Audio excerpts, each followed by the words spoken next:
You are about to listen to another episode of That Sports Guys podcast, hosted by Craig Forrestall.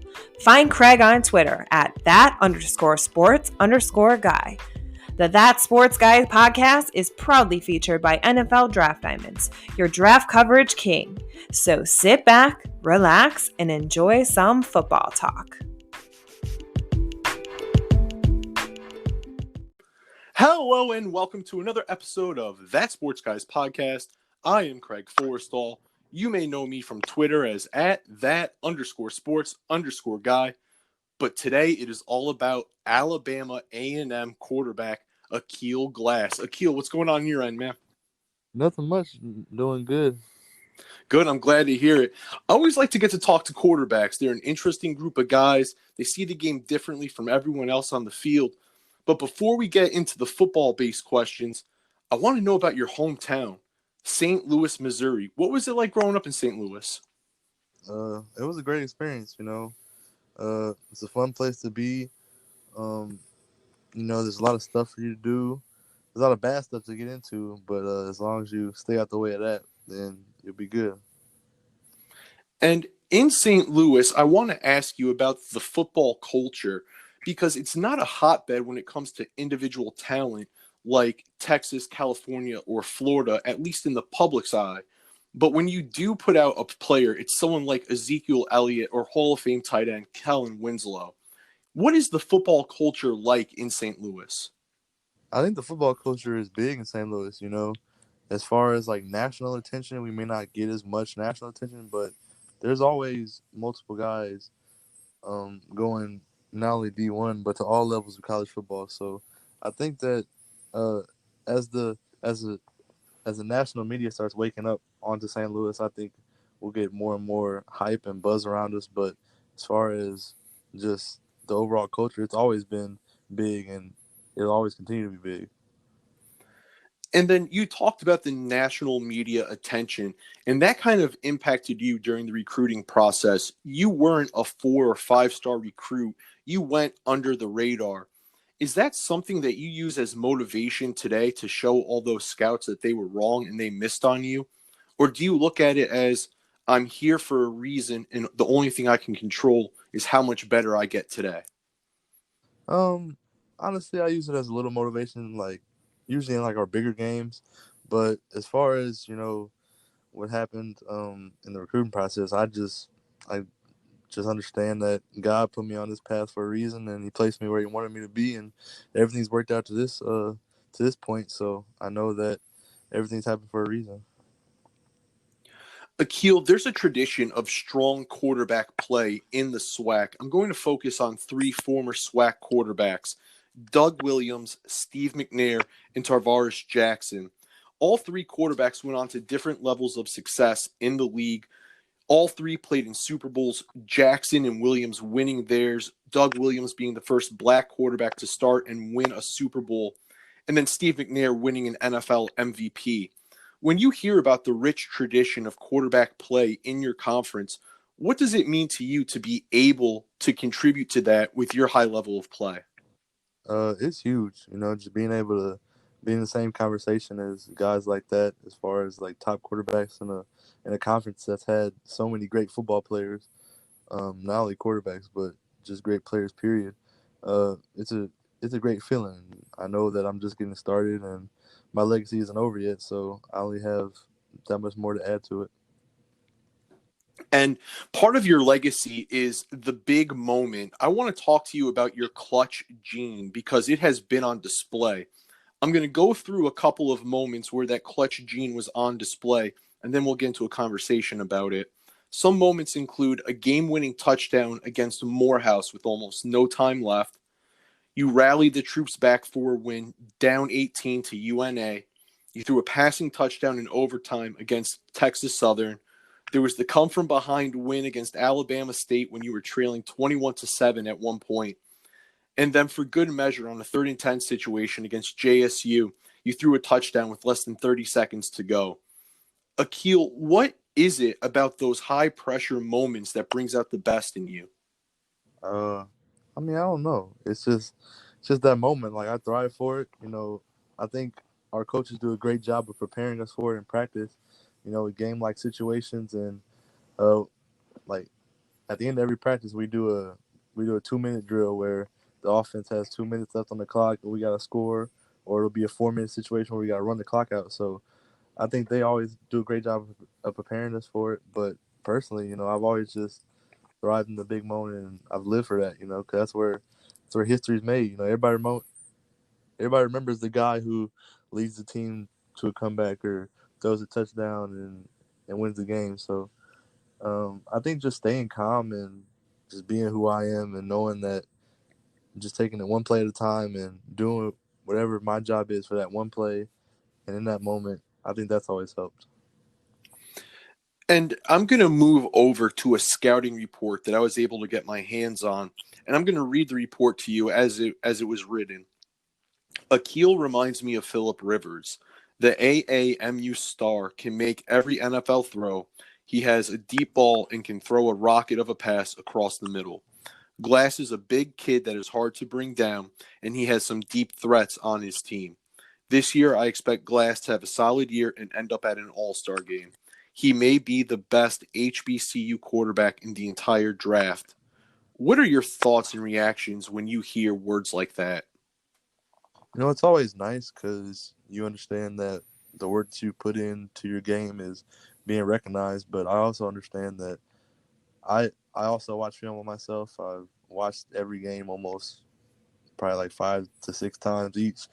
But I also understand that I can always get better. There's always something I can improve on, and I'm looking for those little things, whether it be footwork, whether it be pocket presence, whether it be a read here and there. Just I know that there's always things that I can get better at.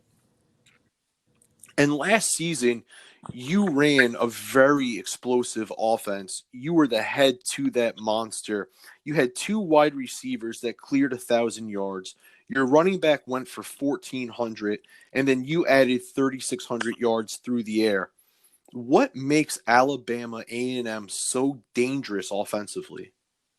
I think it's just the multiple ways that we can attack you.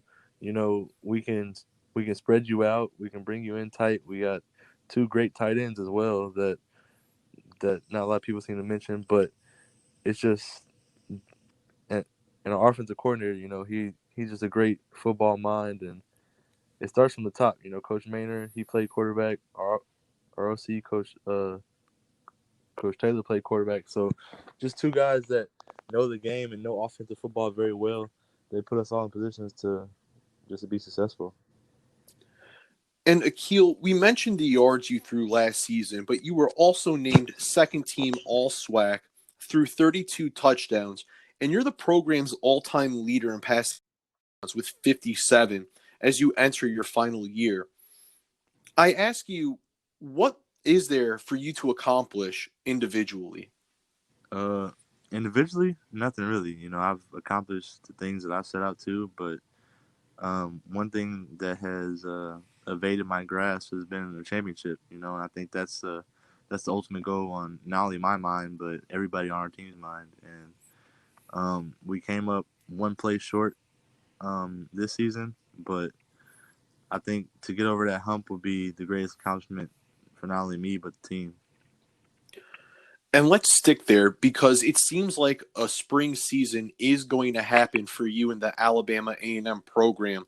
As of right now, your first game is slated for February 27th against Alcorn State. Where are you and the team with getting ready to prepare for the spring season? And just after all the uncertainty that was surrounding the fall, how relieving was it for you to hear the announcement of a spring season? Oh, it was good. I think we're all ready. Everybody's been preparing and having their mindset on that first game, even though we didn't know when it would happen. And then when the schedule released, I think it just amped it up a little more because we have a set and solid date that we can look at and know, yeah, this is when we're going to start. So I think everybody's prepared. It's been a little different with the situation going on, but we've all adjusted well, and we're all doing our part to get better. And then, Aqeel, I want to ask you, have you and the rest of the team put forth a plan with the coaching staff to start getting ready for the season, whether it's running, lifting, on-field work, or anything of the sort? As far as with the coaching staff, we haven't yet because our university wants us to not do football activities till October, so we're kind of strapped with that. But as far as players, we've been getting together, we've been throwing, having offensive walkthroughs, having defensive walkthroughs, having offensive meetings, defensive meetings. So everybody's staying ready not only physically but mentally. So. And Aqeel, I want to ask you about your opportunity at the next level. The NFL, they are interested in you. You are on their radar. And when you think about that, whether it's the combine, the draft, workouts leading up to the draft, do you stop and think, I can't believe this is really here for me? Or is it more of like, I'm just getting started. I can't slow up now? I think it's a little of both, A couple years back, I set some goals for myself, and I did things necessary for them to come true, and now I'm in the position to make my ultimate dream come true, playing in the NFL. And I think it's a great opportunity, but I also know that I'm just getting started now. So I came this far, and I have a whole lot more to go. So I'm only about halfway there. So I gotta keep my foot on the gas and don't let up now. Aqeel, those were the football-based questions, but now I want to switch up on you, and I want to take you off the field. I got a couple of questions set up here to get the people a chance to know you away from the field. So you ready? Yep. All right, let's do it. The first question, what is that one thing that really annoys you? What's your pet peeve? My pet peeve would have to be just people who talk too much. I'm not a real talkative guy. I'll talk to you if we're having a conversation, but if you just keep talking my ear off, I'm like, I got better stuff to do. So if it's not a real valid conversation, you just want to have diarrhea at the mouth, then you're not for me. Well, now I want to ask you about something that seems like it might be for you. I saw that you have a hobby of restoring sneakers in your free time. How did you get into that? And do you have a pair that you're, I guess, most proud of that you worked on? Honestly, I've always been into shoes since I was little, and just from buying and trading and selling stuff, it just came about that I had to clean up a few pairs, and I'll just go on YouTube, look up ways to do stuff to fix scuffs, maybe like fix the yellowing soles, just different stuff like that. But as far as a favorite pair, I probably have about 15 or 20 pairs that I have personally that I've kept. So those would probably be my favorites. It's really hard to choose one. It really just depends on my mood for the day. And then would you consider yourself to be the biggest sneakerhead on the Alabama A&M team? I'm one of them. I got some competition. A couple of offensive guys, a couple of defensive guys are definitely up there, but I'll probably consider myself one of the biggest. And then Aqeel, if you were going to put together, your own little private man cave, what would be the must-have items in your dream man cave? Must have would probably be just two. I need some recliners and a big projector and a projector screen. I think that would be the best setup. Watch football, you feel like you're sitting up in the stands, or watching basketball, feeling like you're courtside. But I think those would be the most important items. And now, what is something that you do where people say, man, that's weird? Honestly, I don't really know. I gotta think. I don't have anything to come to mind right now. I think that'd be a better question for my teammates probably, but it's hard to me because I'm not sure. It's a tough one. And then we're going to go ahead. This is the final question that we got teed up for you before we get out of here. Do you have a morning routine or a daily routine, something that you have to do in order to get your day going? Usually I just wake up, I always gotta brush my teeth. That starts the day off right. Like if I don't brush my teeth, you feel nasty the rest of the day. So I gotta brush my teeth. I gotta eat some breakfast and then usually just go to class. But as far as a routine, that's about it. I don't have anything special or unordinary that I do in the morning. Absolutely. Aqeel, that's going to do it for all the questions that we have for you today.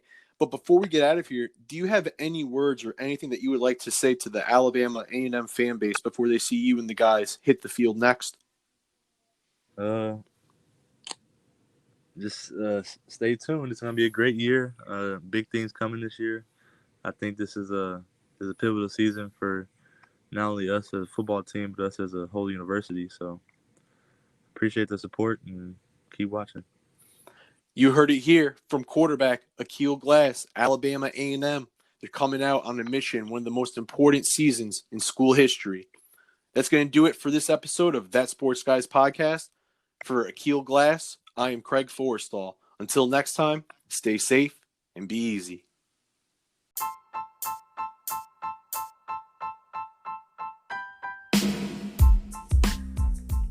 Hey everybody, Craig Forrestall. Thanks for tuning in and listening to another episode of That Sports Guys podcast.